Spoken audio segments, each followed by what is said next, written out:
Senhores cavalheiros, senhoras damas, Pac-Man Master 9 mais uma vez, vivo ainda, e hoje eu vos trago o 11º vídeo da nossa série sobre Roma. O título é A Nova Antropologia Cristã. Senhores, eu disse nessa série, eu falei há uns 2 vídeos atrás, acho mais ou menos, nós entraríamos esse período que eu chamo de Antiguidade Tardia, e nós veremos o cristianismo se tornando popular na sociedade romana. Eu disse que a partir do ano 100, essa sociedade começa a se transformar totalmente, que isso vai culminar quando o cristianismo se torna a religião oficial do Império. Então, senhores, nós estamos nesse período em que o cristianismo está aparecendo. Nós estamos na Antiguidade Tardia. Nós estamos vendo várias modificações na sociedade romana a partir do ano 100. E a partir desse vídeo aqui, eu estou no 11º vídeo, nós falaremos cada vez mais do cristianismo. Acho que já vão mais de 5 ou 6 horas somando todos os vídeos. E eu falei até aqui da sociedade romana da antiguidade clássica, da influência da Grécia sobre a sociedade romana, principalmente com relação à cultura. Eu disse que a Grécia sempre foi o centro da cultura, mesmo que o poder militar estivesse em Roma. E nós veremos uma saída da Grécia e o aparecimento do cristianismo. E o cristianismo começa a tomar forma e principalmente a moldar o comportamento dos romanos. E a sociedade romana, a partir do ano 100, ela começa a se modificar totalmente. E isso irá, senhores, isso irá terminar com a colocada do cristianismo como religião oficial do Império. Duas estruturas sociais totalmente diferentes. O cristianismo colocou as coisas, mudou totalmente a sociedade romana, de baixo para cima. E quando Constantino tomou o poder, Constantino usou o cristianismo para fazer a maior manobra política que para mim ocorreu na antiguidade. Se brincar, a maior manobra política da história da humanidade. Se vocês quiserem, o último vídeo eu falei das classes de nobres locais, das nobrezas locais. Falei de como o cristianismo vai tirar o poder das nobrezas das cidades, dos nobres locais, e ele vai colocar o poder na mão dos bispos. Ele vai centralizar o poder do império. E ele usa os bispos, ele usa o cristianismo para isso. Ele tira o poder dos fóruns e ele cria essa ideia ele cria a basílica. E a basílica, ela toma o lugar dos fóruns. Os bispos tomam os lugares dos nobres locais. E a sociedade romana se modifica totalmente. Então, senhores, a partir desse vídeo, nós já estamos na Antiguidade Tardia já há algum tempo. Mas a partir desse vídeo nós falaremos cada vez mais de cristianismo.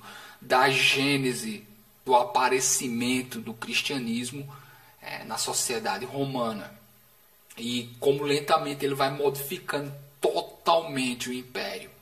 Como eu digo, começa no ano 100, mas lá para o final do 3º século, eu colocaria a sociedade romana é algo totalmente diferente da antiguidade clássica. O cristianismo praticamente transformou o Império Romano em outra coisa. E é isso que nós vamos analisar desde o começo, a partir desse vídeo aqui. O título desse vídeo aqui, senhores, eu tive que falar isso aqui até para situar essa série. Como eu digo, já vão umas 5 ou 6 horas, é muito longo. Então eu preciso de vez em quando situar onde mais ou menos nós estamos. Então, senhores, esse vídeo aqui é o começo, vamos dizer assim, em que nós abordaremos o cristianismo principalmente. E o começo disso é na Palestina. Esse vídeo aqui, eu digo a nova antropologia cristã, eu vou tentar analisar um pouco do que é o cristão, quando ele ainda aparece na Palestina. Mas a partir do próximo vídeo, nós falaremos do cristianismo direcionado a Roma. Nós veremos que o cristianismo ele muda totalmente, até porque não é o assunto desse vídeo especificamente, mas o cristianismo ele aparece no deserto, ele aparece em pessoas que se afastam das cidades. A ideia do monastério tem muito a ver. Mas quando o cristianismo vai para a Europa, quando o cristianismo chega na Europa, ele tem que se adaptar às cidades. Mas nós veremos isso aqui, não colocando o carro antes dos bois. Então, esse vídeo aqui, a nova antropologia cristã.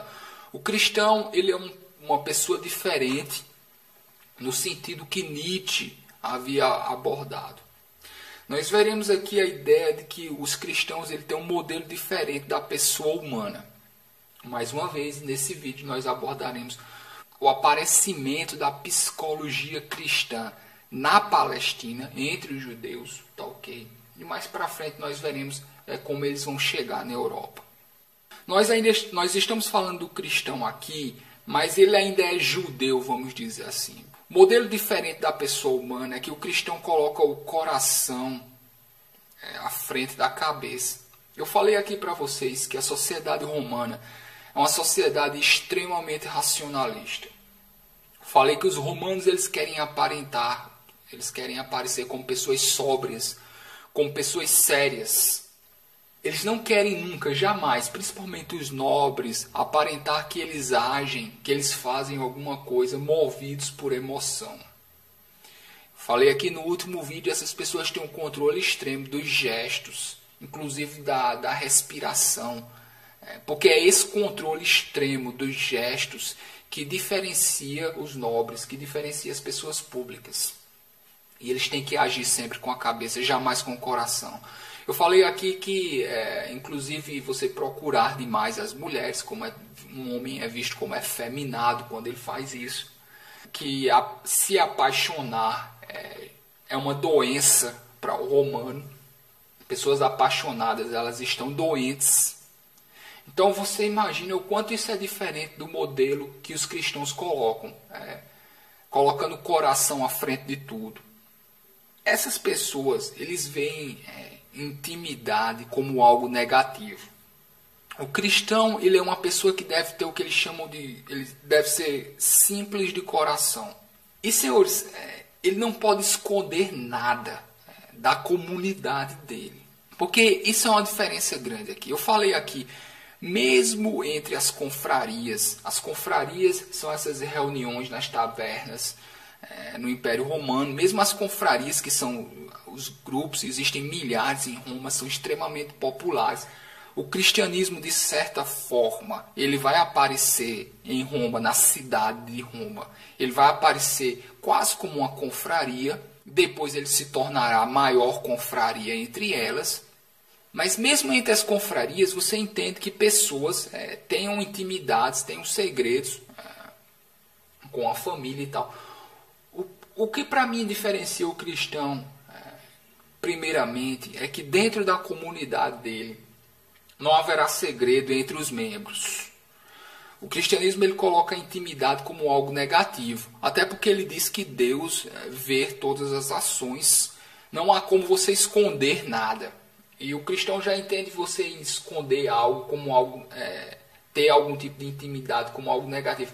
O cristianismo, o cristão, quando ele entra na comunidade, de certa forma é como se aquela comunidade fosse um único ser, uma única pessoa.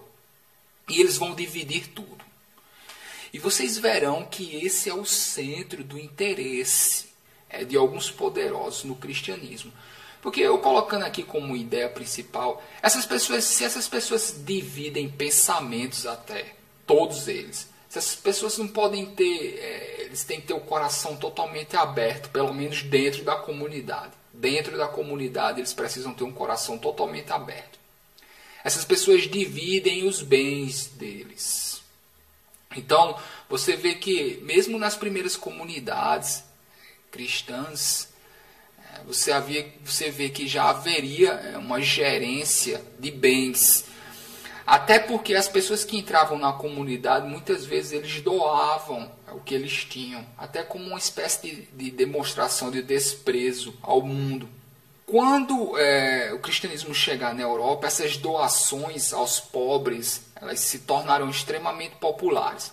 Mas como nós estamos ainda nas primeiras comunidades, ainda na Palestina, depois eu acredito que elas vão subir, vão começar a aparecer cada vez mais onde hoje é a Síria. E da Síria chegaria até a cidade de Roma, chegaria na Europa, propriamente dita. Essas pessoas, eles acreditam no fim dos tempos, que é algo judaico, não é algo cristão. Eu acredito que naquela época as pessoas já estavam esperando pelo fim dos tempos. Então, se você espera pelo fim dos tempos, você não vai perder tempo nas cidades. Essas pessoas colocam tudo para trás porque elas realmente acreditam que o mundo está prestes a acabar. E é por isso que essas pessoas elas se distanciam das cidades, elas se distanciam do mundo secular. E o que eles buscam? Eles buscam um estado de pureza de coração a ser resgatado. Eles acreditam que esse estado de pureza, de coração simples, você só pode conseguir ele quando você se afasta do mundo secular. Enquanto você tiver problemas com a família, problemas com a cidade, é impossível. Você terá o que eles chamam de coração dividido. Vocês veem muito essas palavras no começo do cristianismo. Coração puro, simples de coração e coração dividido. Porque uma pessoa que se preocupa com os problemas da família, da cidade, do mundo secular como um todo, essa pessoa ela tem o coração dividido. E ela tendo o coração dividido, ela jamais poderá ter um coração puro, que é o que eles buscam. Eu vejo que os monges, eles se tornarão uma espécie de heróis. O monastério, a saída das cidades, o afastamento das coisas mundanas, tudo isso está extremamente relacionado com o cristianismo desde o começo. Porque quando eu vejo os judeus, eu não vejo de nenhuma forma os judeus querendo se afastar das cidades, vendo as cidades como algo corrompido. Pelo menos é a minha visão. Eu sempre vi o judaísmo como algo extremamente citadino, como algo extremamente relacionado às cidades. E ver que os cristãos são uma espécie de judeu, um grupo judaico que se afasta das cidades, vocês veem que a partir daí começa a aparecer uma diferenciação. Eu não acredito que eu esteja errado quando eu estou dizendo isso, mas eu sempre vi o povo judeu muito ligado ao urbano, às cidades. E para mim essa é uma diferenciação. Outra coisa que eu sabia que na época em que o cristianismo apareceu, você tinha dois grandes grupos judaicos entre os judeus. Você teria um grupo judeu que queria o fechamento deles na Palestina, judaísmo para os judeus, vamos dizer assim, em que eles permaneceriam cada vez mais fechados e tal. E você tem um grupo de judeus que eles são mais universalistas.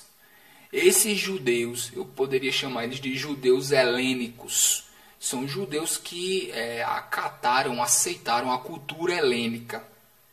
E esses judeus, possivelmente falantes de grego, e que abraçaram a cultura grega, os cristãos virão desse grupo. Os cristãos virão do grupo dos judeus universalistas, helenizados.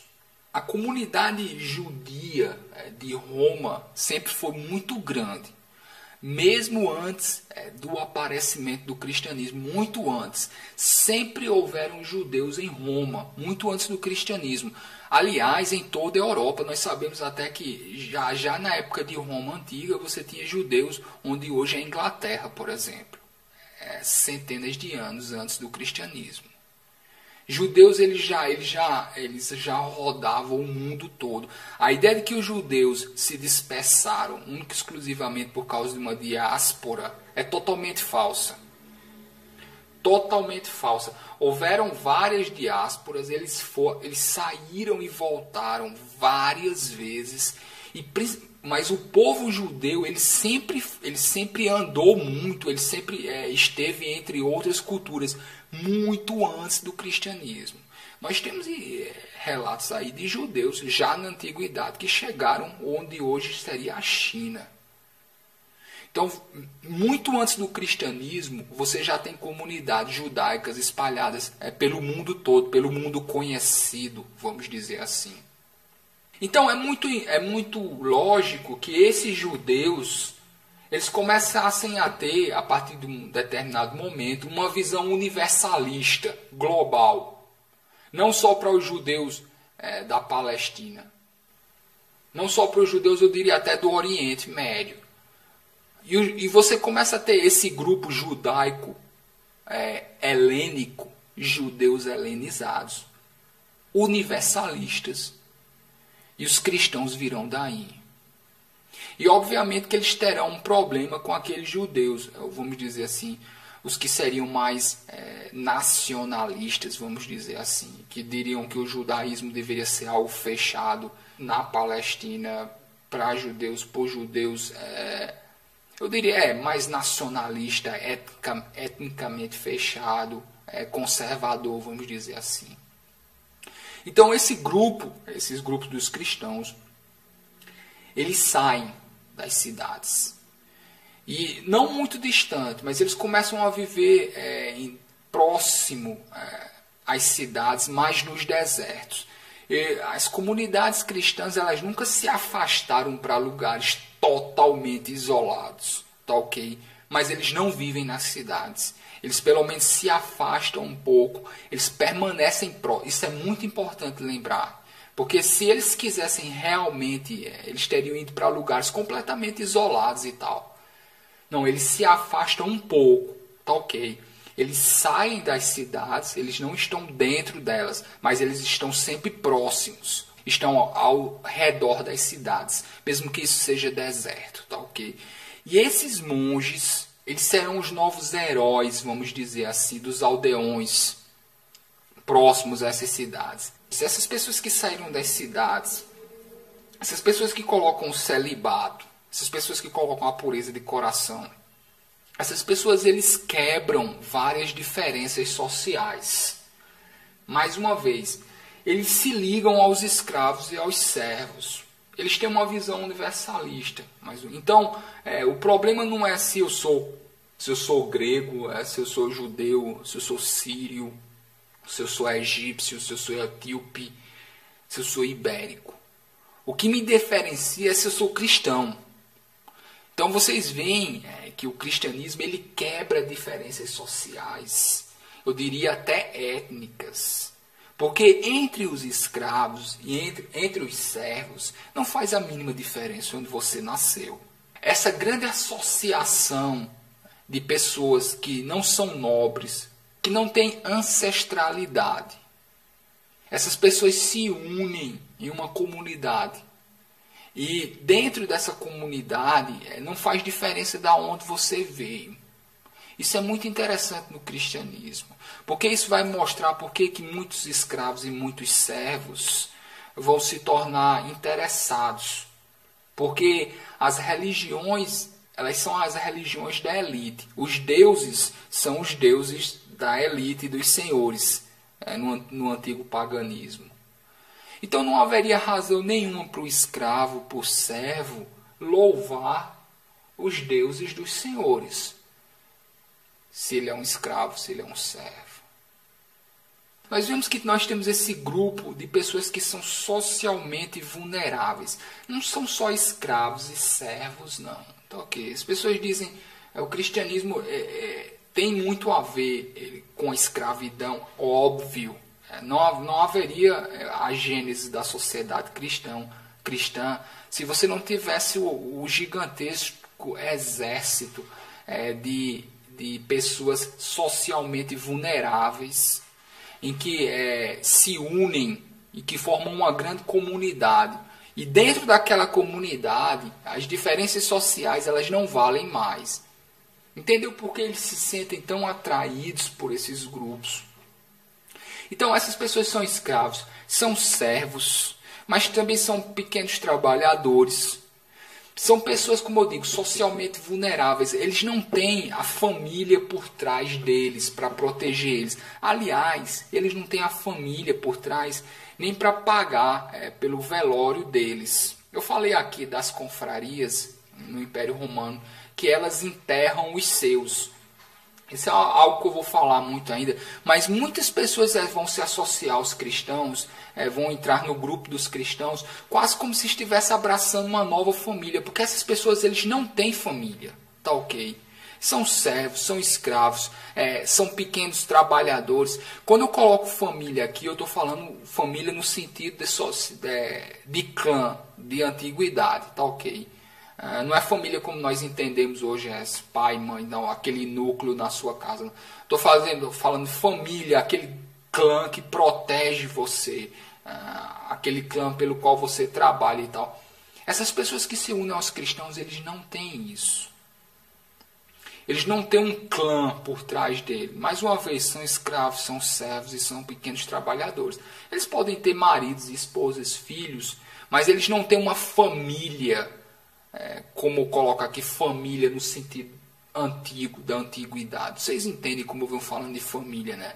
Mas como clã mesmo e tal, como representatividade dentro da cidade, perante as outras famílias e tal. Os pequenos trabalhadores, na verdade, isso era o que eles mais queriam. Eles tentavam isso desesperadamente através dos casamentos.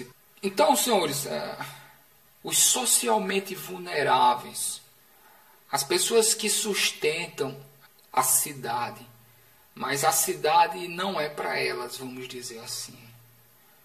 E essas pessoas elas não têm direito nem a um velório, essas pessoas não têm direito nem a um túmulo. Muitos dos escravos eles são enterrados como animais. Então é perfeitamente compreensível que essas pessoas se sintam, que eles façam parte de algo, de um grupo, e que ali dentro eles realmente se sintam como se eles tivessem uma família.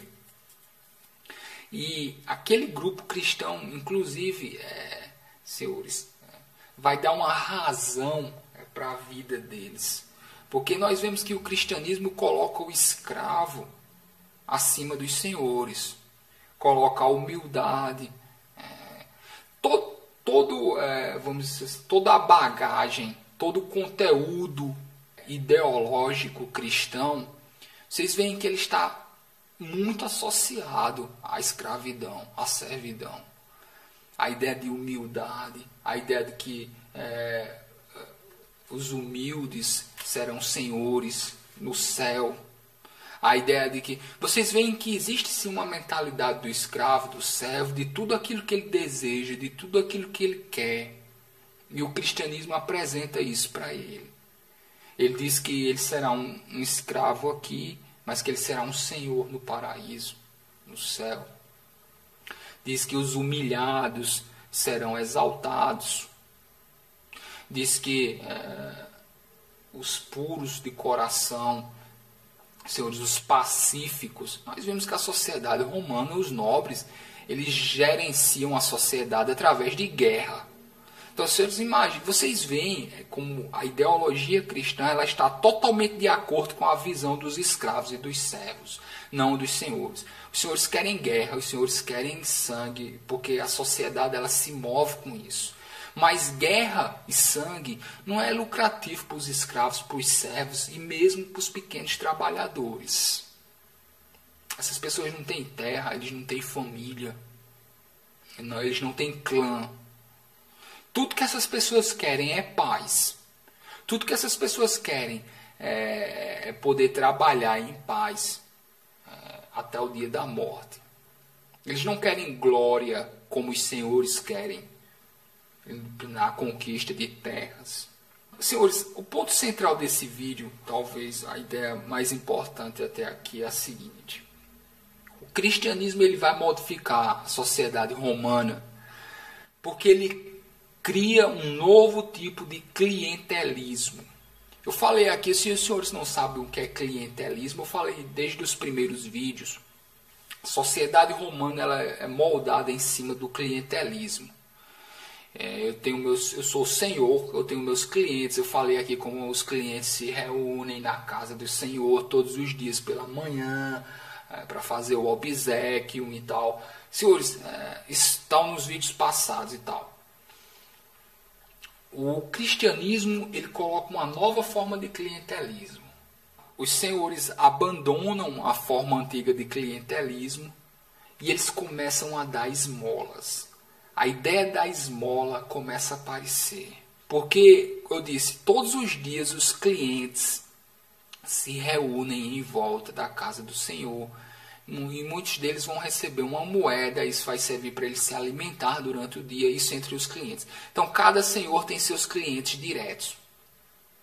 A sociedade romana é organizada. Nem todos deles precisam de comida. Muitos clientes querem apenas, o nome, vamos dizer assim, está associado àquelas famílias. Muitos clientes têm dinheiro, ok. O cristianismo começa a colocar que esses senhores comecem a dar esmolas para as pessoas que se reúnem do lado de fora das basílicas.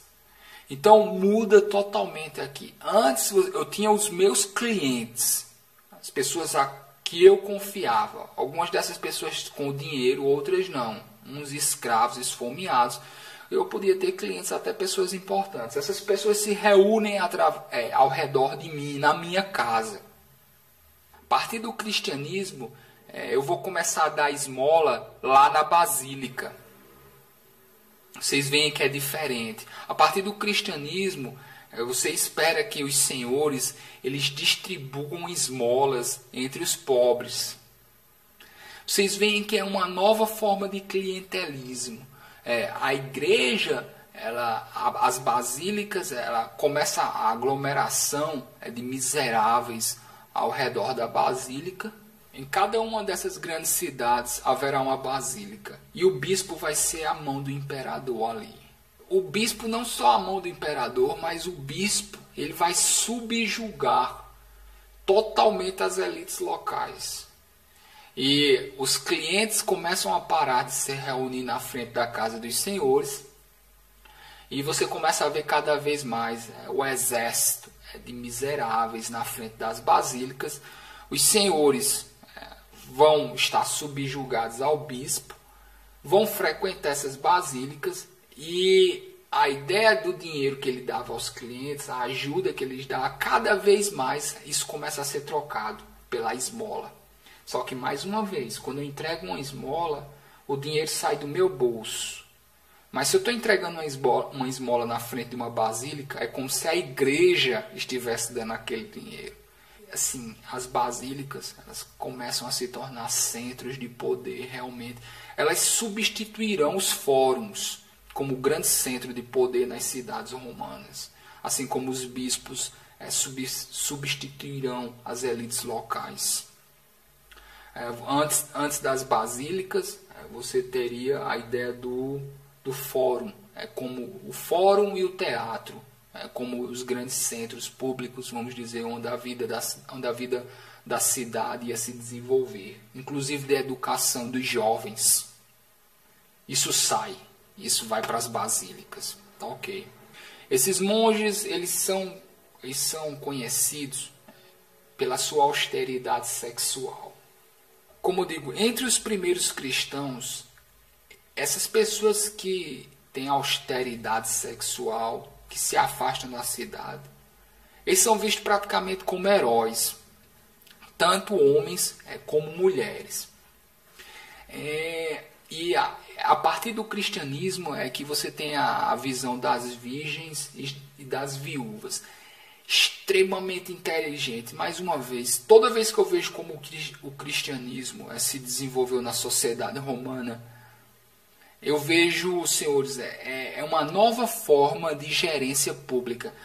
Senhores, as viúvas, eu disse aqui que era um costume alienígena, essa ideia que os cristãos tinham, de que as viúvas não poderiam casar.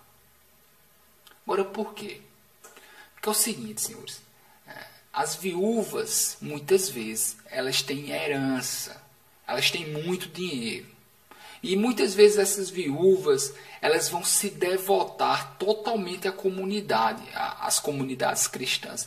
O papel da viúva é extremamente importante nas comunidades cristãs, porque aquilo que ela estaria devotando a uma nova família, aquele tempo que ela estaria devotando à gerência de uma nova família, ela vai devotar à comunidade. E é por isso que os cristãos são totalmente contra que as viúvas voltem a casar. Porque as viúvas, o dinheiro e tempo que elas iriam devotar a um novo casamento, o que seria de acordo com os costumes romanos, esse dinheiro e esse tempo será devotado à comunidade.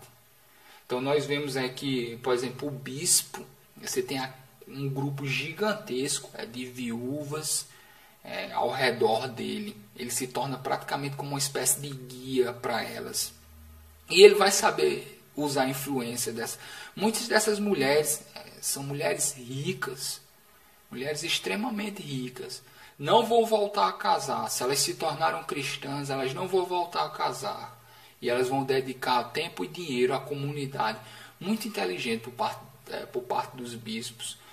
Você tem, entre essas comunidades, o que eu chamaria, você tem os leigos, mas as pessoas que não praticam sexo, as pessoas que têm austeridade sexual, essas pessoas estão um nível acima. E, mais uma vez, muita inteligência por parte deles. Quando você tem família, quando você tem um grupo, um clã para se preocupar, todas as suas energias, dinheiro, todo o seu tempo vai ser voltado para aquilo. Quando o cristianismo ele coloca esse ponto da austeridade sexual, todo aquele dinheiro, energia e tempo serão voltados para a comunidade. Então, os cristãos eles colocam essas pessoas um nível acima.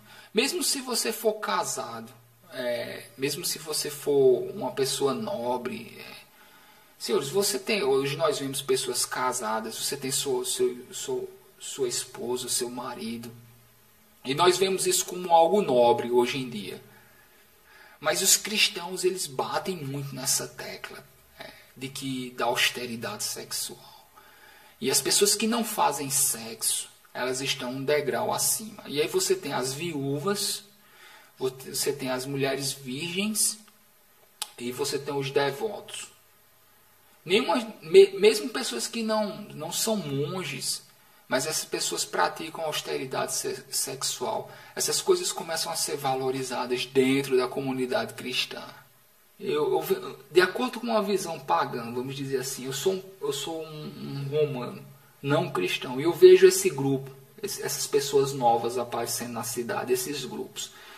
E nesses grupos se reúnem homens e mulheres. Possivelmente aquela mulher teria muita dificuldade para casar, se a sociedade visse aquela mulher se reunindo constantemente nessas assembleias.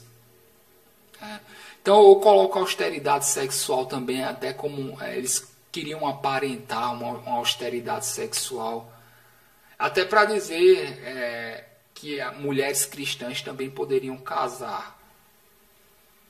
E mesmo que eles colocassem a virgindade, a austeridade sexual como algo a ser louvado totalmente, essa questão da sexualidade ela será tão importante nas comunidades cristãs que isso vai definir o acesso aos cargos.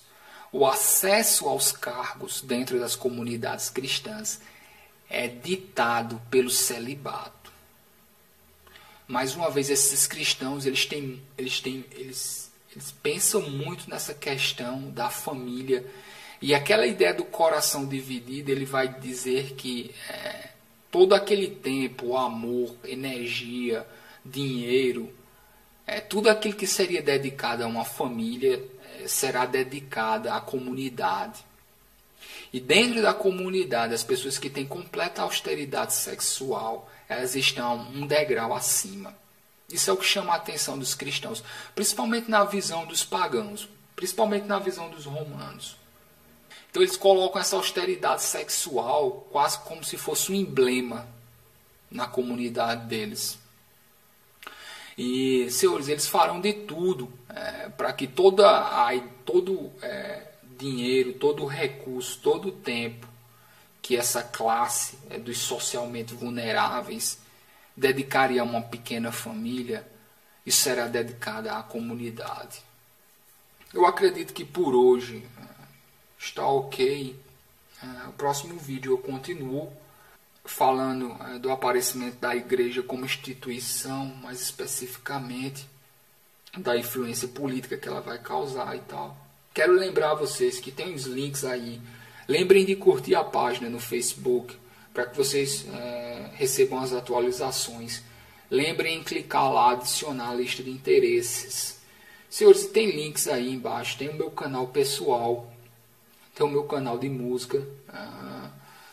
Senhores, tem links aí. Os senhores vejam outros lugares onde vocês podem me encontrar. Mas principalmente a página no Facebook, para que os senhores não percam as atualizações. Então, senhores, o assunto está dado. No próximo vídeo eu continuo. Estão links aí embaixo onde os senhores podem me encontrar em outros lugares. Eu acredito que por hoje está ok. Então, senhores cavalheiros, senhoras damas, eu fico por aqui. Se cuidem.